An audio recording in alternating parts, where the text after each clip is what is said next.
So here's a deck that hasn't been relevant in a hot minute. It is Winota, specifically Naya Winota, and this take of the deck is definitely something that you probably haven't seen before. Now as ever, if you enjoyed this video, I think you should definitely give it a like. If you really enjoyed the video, you should absolutely subscribe, because I want to get to 1,000 subs. Come on guys, help me out. And if you really like the video, then you can follow us on Facebook, Twitter, and Twitch. Links are in the description. Let's get on with the deck list. So I think the most glaringly hilarious thing about this deck list is that it's using an adventure package, but after using this adventure package, it's actually been amazing. So Faerie Guidemother being a 1-mana adventure creature just works so perfectly with Edgewall Innkeeper. Now, this whole deck actually has like a ton of synergies, so I'm going to try and get through as many as I can. So essentially, this deck allows you to do turn 3 Winota because of Jaspera Sentinel. Now, admittedly, you can only really get the Winota out on turn 3, and you can't really attack with anything, but the point is you can still do it, and I think that's pretty cool that you've got the option to do that again, because sadly, Arboreal Grazer doesn't exist any longer, and thankfully, we don't have Land of War Elves, so Winota's like currently in a more balanced state, if you want to call it that. But essentially, for our non-warriors, we've got Faerie Guidemother, Sentinel, Bonecrusher Giant, Lovestruck Beast, and Clarion Spirit, which this card has been super good as well. Oh, we've also got Tangled Florahedron, which is also a land, which is good for meeting your land drops. Now, for our human side of the deck, we've got Edgewall Innkeeper, which obviously synergizes with our adventure creatures, as well as Inspiring Commander, Reverent Hoplite, and Kenrith the Return King. So, hopefully by this point you're putting 2 and 2 together. The main, well, I guess you could call it a combo, is essentially you want Inspiring Commander and Reverent Hoplite out. And basically you just want to fish these out of the deck with Winota. Inspiring Commander comes out first, then comes Hoplite, which gives you an absolute minimum of 4 white pips, which then gives you 4 1/1 tokens, which then trigger Inspiring Commander 4 times to draw 4 cards and gain 4 life, which is insane, realistically speaking, because currently in Standard, there isn't like a whole lot of like big humans. Well, so we've got Kenrith, which is the obvious best thing. So the initial version of this deck that I was using wasn't plain Kenrith, and that ended up giving the deck a massive lack of human creatures. Kenrith has been really good. It just fills out the Winota curve, so to speak, a little bit better. It just gives you more targets, and it also gives you like a big beater and some, you know, you've got the option to draw a card or make something bigger, which can, you know, come in helpful. So essentially, this deck has pretty much no issues with farting out a whole bunch of small guys for turn 4. It has no issues with setting up aggro blockers.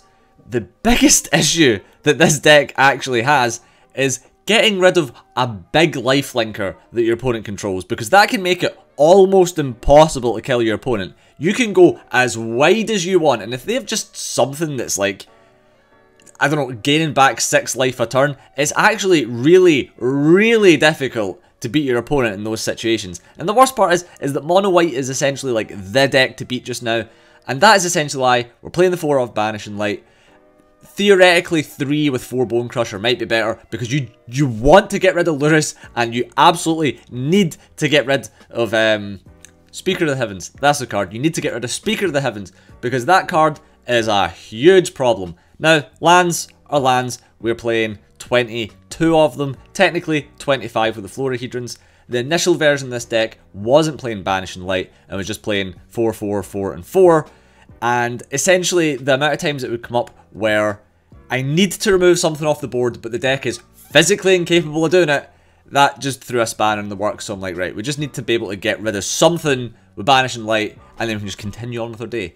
And that is the deck list. There's really not a whole lot to it, but damn, when it goes off, it feels fucking incredible. And it's also one of those aggro decks that can actually do really well against control, because as soon as you've got Inspiring Commander out, they can just counter you for days. As long as you're putting down small guys and you're just drawing cards and gaining life, there is fuck all they can do about your deck. So aye, make this deck, because essentially there's nothing new in it really, aside from Clarion Spirit and Jaspera Sentinel. So, oh, and I guess we've got some more, does it use any of the new lands? It does not! It doesn't use any of the new pathways. So, by all means, you can make this deck and have a lot of fun with it. I think this version of the deck certainly went under the radar, because realistically, with Winota, generally speaking, you want to drag out big threats. And again, if you want to just throw in a hack toast, then go for it. Why don't you? So, let's get on to the footage, and let's see how the deck does. So, we're off to game 1. And remember, we're playing in Diamond, so we're not exactly at a low rank. Starting out with this elf boy, and we're up against what appears to be like some kind of Dimir snow deck. Like I said, ultimately this deck doesn't do too badly against control if you're able to establish any one of your draw engines, which sadly we just got one UI disruption, but that's fine. I mean, it would be nice to have the Innkeeper, and it would be nice if this guy did an Elspeth's Nightmare, the ramp guy, but ultimately we're still okay. We see the Winota, which means it's like, you know, we've got the win condition. At this point though, I'm kind of thinking like he's sort of out of guys, but at the same time, no, not out of guys, but he's like low on cards. So basically the only thing I can really do, play this Guidemother, hope he doesn't out it, and then just hope to God we can then Winota. So I think that gets to happen, and as soon as the engine gets going, that's good, but ultimately, pretty sure we play with Winota, and then he uses Sword Coming, which frankly sucks. There we go. So at this point I was kind of like, how do I win this game? Well, at this point it then does just come down to being a battle of attrition. The reason why I didn't immediately just scoop this game was I was like, well, he doesn't have that many cards, and yeah, I might only have 2, but I could easily find any one of my draw engines, and it's going to be sick. So at this point, I'm like, right, well, over an amount of turns, I have the ultimate draw engine that he's never going to see coming. So the plan is, play this Gem Razor, fend them off for a little bit, then we fire down that Inspiring Captain, basically just need to wait until he's tapped out, but then we can follow up with Reverent Hoplite, and then just start drawing like a whole bunch of cards. Very, very good, very good. So there we go, we now have the mana for the Inspiring Captain. Really, we had to hope that it doesn't have like Disdainful Stroke or Essence Capture or Scatter, whatever one it is. I think it's Essence Scatter. Thankfully, it didn't, so we're good to go. Now again, bit of a risk here, which he just can't have a counter. But thankfully, no counter, and that is a lot of life and a lot of cards, and away we go. As soon as you can get this off, and you have like a whole bunch, like, so you've got Winota as a draw engine. You've got, well, Winota is like a gain cards engine. You have Innkeeper gain cards engine, and then you've got Inspiring Captain as another gain cards engine. It really is a lot for your opponent to have to deal with. I think opponent kind of fucked up here by hitting odd instead of even for some baffling reason. I have no idea why that was a thing, but essentially I was winning the game anyway. There's no ifs or buts about it. Like, this game was in the bag, despite drawing up a whole bunch of lands. Thank God this combo was able to go off before I drew all the lands, but it's fine because can just start playing guys, and it just doesn't matter. Like, we just replace himself, and we just gain a whole bunch of cards and just win from there. Now again, if you had like a giant lifelinker, we would theoretically still be in a bad position, but you don't have that, so we're good to go. We can just go wide, go as wide as we need, and just fire straight in. And that is just kind of the beauty of this deck. Like, essentially this game's like over anyway. Like, okay, he's got some Brazen Borrowers or whatever, but who cares? Like, so at this point, I was getting just a little bit confused on what the most efficient blocking pattern is. Realistically speaking, probably just didn't even need to block, like, at all. So there we go, drawing yet another land.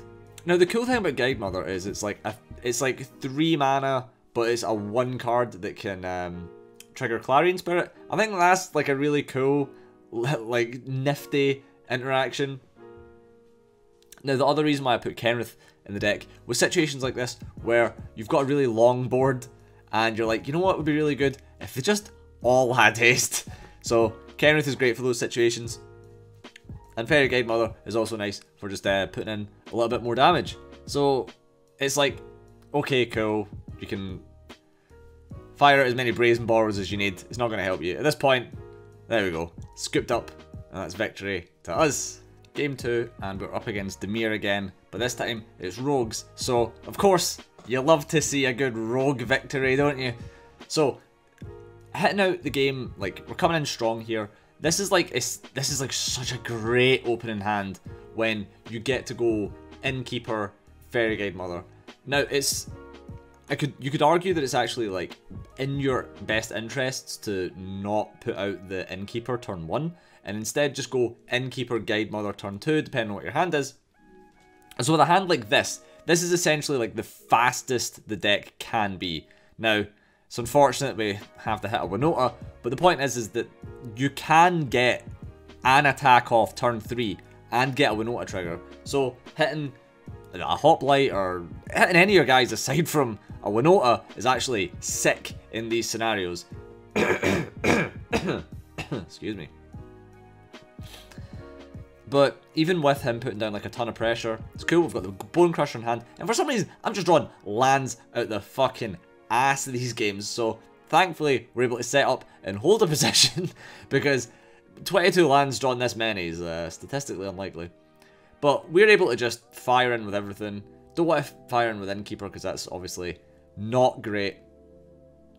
But there we go, we get the Inspiring Champion, and then we whiff the second one sadly. But it is what it is. Now we get to a cool thing here where we get to actually kill the Soaring Thought Thief because he's going to block into the Guidemother. Honestly, this is like really good. Even if he hadn't missed a land drop or two, frankly, I would still be winning this game, I think. Because again, you know, Rogues really suffers because a lot of the removal only comes in the form of targeted removal, and against boards like this, there's not a whole lot Rogues can really do, to be honest. Okay, sure, you can Bloodchief's Thirst, but at this point, it just doesn't even really do anything. Especially in these scenarios where we get to draw one of our smaller guys, and then we can start drawing. Like in this setup is so good against Rogues. Like this Inspiring Commander in this kind of deck, there's another land. It feels so damn good, and we're drawing off Inspiring Commander, another land, drawing off Commander, and we're drawing off Innkeeper. So it's like we've got two halves of the engine just going and interacting with each other. There's just no way a Dimir deck is able to actually like really win out of this. I suppose what Dimir would have to do in this case is mill us to death, and there's another land. Fuck me. I suppose looking at it at this point, a good include would be, well, theoretically anyway, would be like the White Castle. Make like a 1/1 guy, just gets you some draws if you need it off Inspiring Commander. It's unlikely to come up, but it could come up. And there we go, there's the victory against Rogues. They ain't coming back from that, even after the feels bad into the story. It just ain't happening. So in this game, we're up against Yorion, and again, you know, Yorion deck's big contender for the format, but again, we're still able to put down enough pressure that we get to just win the game, and Winota's just really damn good at that. Now, I kept this hand because ultimately it's really good in terms of setting up. Just hope we get the Winota, but thankfully the Shuffler loves putting Winota at the top of the deck, so I think we're okay in that regard. Oddly, when it came to the mana curve of this deck, this particular mana basis felt really, really solid, actually. There's never been a point where I'm like, but maybe the odd point, but nothing more than the usual amount that you'd need certain lands here or there. Now, our opponent's really just ramping as hard as they can, and that's fine, because as soon as we see Winota, we're good to go. And even if we don't see Winota, if we see Inspiring Commander, that's also good. So the thought process here was put down as much pressure as possible. Okay, he might use like a big board wipe, which I'm pretty sure they do at this point, which admittedly does suck. Yeah, there we go, Extinction Event. But it's not clearing our entire board, and then if we draw Winota, we're getting big gains out of it. The concept actually was to just try and make them use as much mana as possible. That was the worst, by the way. I sucked so much. Getting double Winota off the top. So, it's just a shame we're not Like, this is why I put the Kenriths in. And they're in there. We're just like, this is like variants. Like, although I'm winning these games, these are good games to show. Now, this is a very interesting tech that I don't really understand why this guy's playing, but so be it. It's pretty cool, isn't it? So we put down Hoplite, which gets us an amount. So we get like 3 tokens. I really wish there was room in this deck for something that could like buff your entire board. Like, I guess Basri's Solidarity or something like that, but it is what it is. There's just no room for a card like that in this deck, realistically speaking. I suppose taking in like a Haktos or whatever could probably be a pretty solid include.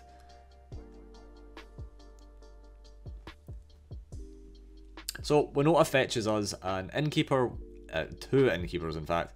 And honestly, that's still like kind of fine because they have Indestructible this turn. If our opponent can't get rid of it and we draw any one of our adventure creatures, those Innkeepers are really gonna essentially win the game for us. Like, there's really no ifs or buts about it. Now, it was looking pretty scary here after the Arlen's Epiphany. That card's actually... It shouldn't be as good as it is.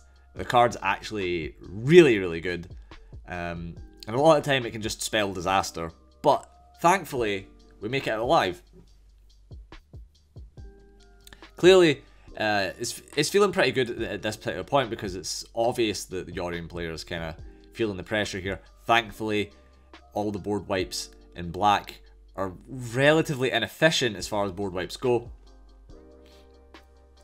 Now, the more that I look at this, I'm kind of unsure why I swung in with everything, to be quite honest, because all that's really going to be able to do is at most take away the 1/1 tokens, and most of my board is gone, so kind of don't know what I was thinking there. If I was playing this game over again, I would not swing in with that entire board at all. So that was kind of a poor move. At this point, I really need to see an adventure creature, because it looks like they could easily swing this around. Now, I can't even like mutate the Gem Razor because all my guys are humans, which is such an annoying distinction. But it is what it is. Now, the Binding of the Old Gods is going to ramp up, get him some, like, a new land or whatever. And at this point, it can get pretty scary. Like, you know, we could see a Nugan at any point, and that's going to be horrible. Now we have all information on our opponent. He's got all information on us. It's okay. At this point, it's just engine v engine. Winota lets us win the game, or Adventure Creature lets us win the game, and we ain't seeing it. So, it's really coming down to the wire here. Now, at this point, remember, Bonecrusher Giant wins us the game, and this is a lot to deal with. Now, I really have no idea why they were playing that little cat artifact thing. I'm assuming they just didn't have other better cards to put in the deck, but... Oh, now, does the cat artifact thing end up having like some weird synergy with the Kiora tokens? Because if so, that's smart, I suppose. But here we go. This is another thing that allowed it to win the game, and that was Faerie Guidemother on a big guy, fly over. If he swung in with the Orion, that's us we get to win, and that is how we win that game. So, admittedly, that last game was a bit of a weird battle of attrition where neither of us were really drawing. Well, he was actually drawn pretty decent actually, but he was just completely burnt out of resources. Just got 1 card, so it's just like top decking. And we were able to put on enough pressure in the early game to be able to win this game. Theoretically, the reason why I swung in with everything was if I draw Bonecrusher Giant after swinging in with everything, I'll be able to kill them. And I think that's probably sound reasoning if that's what I end up amounting to. So actually, swinging in with the whole team wasn't necessarily a bad idea.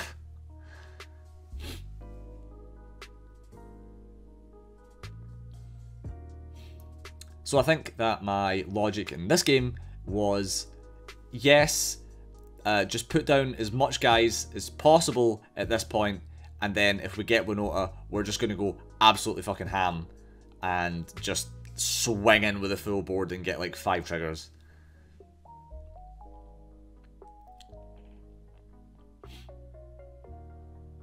So we are making the Bonecrusher Giant massive to swing in, put the guy down to 11.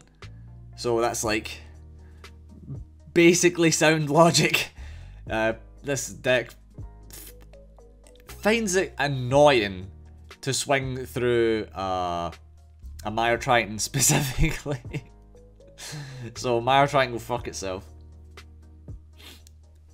But again, Rakdos, well, they say Rakdos is a big contender. I would absolutely not be bringing Rakdos to the FNM, I'll tell you that. So I just certainly would not be playing Rakdos. That's just my little tip. If you've been having better luck with Rakdos, then so be it. I'm glad for you, you know, good for you or whatever, but I ain't feeling it. So we get to swing in for an amount in the air, swinging in with the little elf guy, on the hopes that he will block in, but obviously he's not blocking in, so technically it's kind of just free damage, so it's a win-win either way. Crocs are coming down though. Again, this guy's not on like low mana. Rakdos can survive off a pretty slim curve, especially if they can like fill the bin up, and then when they do get the 4, they just swing out the Croxa. Because ultimately this isn't looking amazing, but we're just gonna poke in at the air. Realistically speaking, they can easily just start piling out a lot of pressure, but this is oddly enough kind of where I felt myself with a lot whenever I've been playing Rakdos, this format, where I'm just kind of like, yeah, I have options, but I don't know if it's really that great, or I have to wait for my grave to fill up and yada yada. It's just, I like Rakdos, but it's just was not working particularly well for me. So here I think it's correct to just take the 1, because on the off chance it's a bait and they don't have village rights, I will get my guy back. So that's the logic there. At this point I think it's just too far gone. Realistically speaking, I can put him down to 1 this turn. After swinging in, of course he blocks the Mire Triton into the Bonecrusher Giant, but at this point, unless he has a board wipe, there's just no way I'm not winning. So just piling on that pressure in the air is clearly it's good enough to keep at least an amount of pressure on your opponent. So it's pretty cool, innit? But you can just see they're kind of floundering at this point. Like even with Ox of Argnus, 3 mana, I don't know how you're able to not lose. I guess Mire Triton and Bloodchief's Thirst keeps you alive. It may drop. So now we're up against Boros aggro, and frankly Boros aggro is actually pretty decent. So this is kind of like aggro v aggro, but their aggro is a bit more standard and ours a bit more like a combo setup. So be interesting to see how it goes. Now we get the amazing first turn combo of well, second turn combo of Innkeeper plus Guidemother, which honestly feels so damn good. It really just feels like you're off like to such a swift start doing it. Now, like the great thing, get Winota, amazing. And we also get to put down Lovestruck Beast, which is like huge against aggro. Like fucking hell, Lovestruck Beast is insane. Then we get Winota, but it does put us in this bit of a situation where it's like, can we afford to swing in with the guys that we have for Winota? Ugh, it's a tough one. So as you can see, I'm really deliberating the choice here. And I opt to go with Winota just because it's bigger than his guys. So I'm not going to swing in, I'm just going to use them as like really like efficient blockers. Now, they just pass without swinging in, which ultimately is correct. But it's also like sort of not correct also. It's it's kind of weird. Like, swinging in with everything is, like, theoretically the better option, but there's just, like, it's kind of damned if you do, damned if you don't in this situation. Just having, like, enough bigger guys than him is really all it takes to beat aggro. Like, it's also not Boros aggro, it's just mono red. What the fuck am I saying? And I'm sure it is Boros aggro. Like, I specifically remember this one being Boros aggro. Maybe they just didn't draw any of the snowlands. Or maybe I'm just insane because it's clearly mono red. So we get another Winota trigger, which is quite nice. And we get to go down Hoplite with this on board. Oh, fantastic. Auto win the game. You cannot win from here. This is... Oh, it feels so good. It feels so good. We do not deserve it. This poor mono red player grinding away for these points. But this just ain't enough, and he knows it. Look how big this hand is. Now, the thing is it doesn't even make sense to, like, swing in with a team, realistically speaking. But I'm also just, like, I think that I was sort of, like, going, oh, they're swinging this, they're swinging with that, and then I go, wait, I'm on 17. The chances of him killing me at this point on 17 are so slim, it just doesn't matter. Like, keep up a couple of blockers, and if he gets past them, so be it, I'm not dead. Like, it's just impossible to die in this scenario. But then we draw Bonecrusher Giant, and then it feels pretty damn good. Then we can just keep swinging out, it just doesn't matter. And there we go. That is Naya Small Humans. Pretty damn cool if you ask me. Pretty damn cool. Now, that's the end of the video. Hopefully you guys enjoyed it. And if you enjoyed it enough, please like, comment, and subscribe. I want to get to 1,000 subs because it is driving me insane. And I don't really know why I ain't getting that much traction. So maybe you can help me out on that one. Anyway, I really appreciate you watching. If you watched this far, tell me in the comments because I'm just kind of curious who got this far. Obviously not everybody that got this far can even tell me. But if you do, tell me. I'll appreciate it. If there's any decks that you want me to play, stick it in the comments and I might get around to it. Because honestly, I'm finding it kind of hard this season to find decks to actually cover. Because it's almost like I'm just retreading the same decks every single time. Anyway, hopefully you enjoyed the video. And I'll catch you later.